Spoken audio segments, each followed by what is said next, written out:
on rejoint tout de suite sur place à l'Assemblée nationale notre collègue Christian Roudeau qui suit pour nous les débats depuis 17h.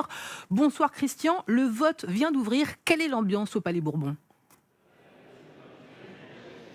Écoutez, l'ambiance se tend à mesure que l'on s'approche du verdict.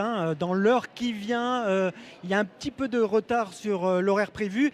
Il flotte tout ça, en tout cas, une sorte de parfum de crise politique et je dirais presque de crise de régime. D'ailleurs, ici à l'Assemblée nationale, dans la salle des pas perdus, vous avez énormément de médias français, bien sûr, mais aussi de médias étrangers. Preuve que la situation inquiète à l'extérieur même des frontières hexagonales, puisque ce n'est pas uniquement le sort du gouvernement Barnier qui est en jeu, c'est aussi la question de la politique économique. C'est peut-être une crise politique qui s'approfondit avec une crise dont la France ne parvient toujours pas à sortir depuis la dissolution de cet été. Et donc cette conséquence, l'abandon des budgets actuellement examinés et le risque d'un creusement des déficits.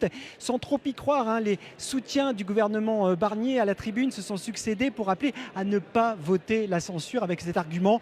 La censure, ce sera le chaos, la crise financière et économique, en plus de la crise politique. Et alors, après cette éventuelle motion, quelle va être la suite ?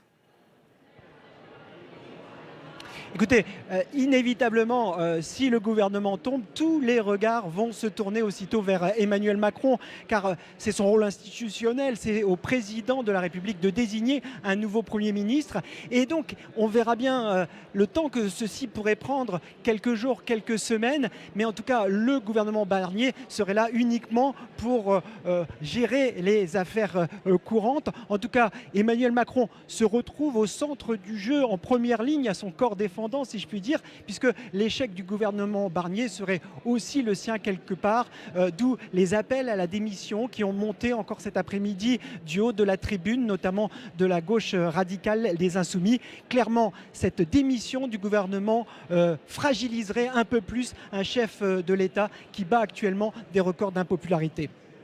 Merci beaucoup Christian pour toutes ces précisions avec cette motion de censure qui est en train d'être votée.